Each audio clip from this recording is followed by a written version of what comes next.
holding us back. And Gabe joins us outside FBI headquarters. Gabe, back to that Wisconsin judge. We're now hearing from her after her arrest.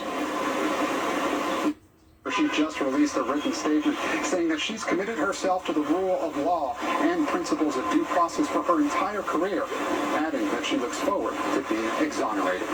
Lester? Gabe Gutierrez, thank you. Turning now to the Vatican, where the final preparations are underway for Pope Francis's funeral, which begins just hours from now. Tom Yamas is at the Vatican. Tom, security must be tight.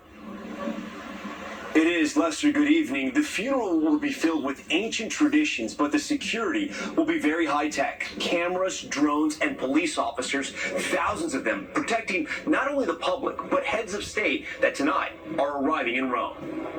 Tonight, the next step in the ritual of saying goodbye to a pope. A white silk veil placed over Pope Francis's face, holy water sprinkled on his body, an inner lid marked with a cross, his name, and a coat of arms, and finally, the sealing of the casket.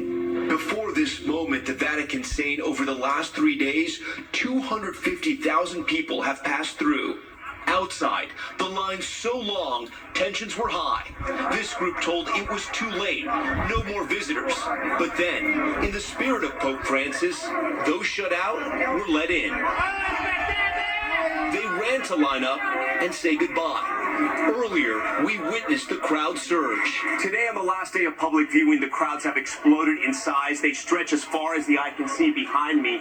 The Vatican estimating 500,000 people will come to the Pope's funeral tomorrow, including 50 world leaders. President Trump just arrived, and former President Biden, a devout Catholic, will also be there. Pope Francis's penchant for simplicity will guide the day. It's something the Archbishop of Philadelphia, Nelson Perez, says he often saw firsthand, including during a visit where he stayed in the Pope's residence. I went up to get my breakfast, and then standing next to me was the Pope, sticking something in the microwave. And it's like, this is different, right? That's the simplicity.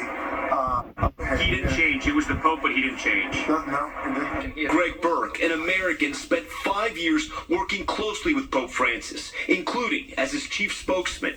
Today, he said goodbye. If I can ask, what did you pray when you got to see him? Well, I prayed thanks. Just thanks for being a small part of it. So many people touched. Tom, what can we expect after the funeral mass tomorrow?